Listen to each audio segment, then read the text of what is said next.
সদায় ৰাতিপুৱা একেবাৰে কাম। ৰাতিপুৱাই উঠা, চাউল তৈৰোৱা, নাৰিকল ভাজা, তাৰ পাছতে এজনী এজনীকৈ আহি পাব, সকলোৱে নিজৰ নিজৰ কাম কৰিব। এইবোৰ কৰি কৰি কেতিয়াবা আমনিও লাগে, নকৰিলেও নহয় দিয়কচোন। যিহেতু আমাৰ এইখনে বিজনেছ, এইখন কৰিয়ে খাই আছোঁ, গতিকে কাম কৰিবই লাগিব। তথাপিতো বিহু বুলি এতিয়া কষ্ট বেছি হয় দিয়কচোন, যিহেতু বিহুত অৰ্ডাৰ বেছি থাকে। এনে বাৰু সিমান অৰ্ডাৰ নাথাকে, এতিয়া বিহু বুলি বহুতেই বেছি। আজি এয়া আমি 5জনীয়ে পিঠা বনাই আছোঁ। এজনীয়ে তিলৰ বনাইছে, 3জনীয়ে আকৌ নাৰিকলৰ, মই আৰু ব্লেক ৰাইচৰ পিঠা বনাই আছোঁ। ইফালে আৰু আজি 3টা ঢেঁকী ব্যৱহাৰ কৰিছোঁ।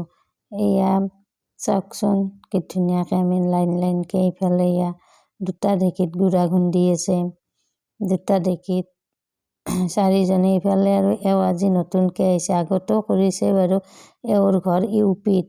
ইফালে এইটো ঢেঁকীত ব্লেক ৰাইচৰ গুড়া খুন্দি আছে। চাওকচোন, ব্লেক ৰাইচৰ গুড়া খুন্দাটো অলপ বৰ দিগদাৰ, চাউলটো বিৰাট টান, সোনকালে গুড়াই নহয়। এয়া দেখিছেনে? আজিলৈ ভিডিঅ'টো ইমানেই দিয়ক, কাৰণ আজি মোৰ বেছি ভিডিঅ' বনোৱা সময়েই নহ'ল।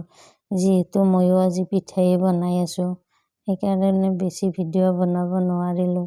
এইখিনিয়ে দিয়ক।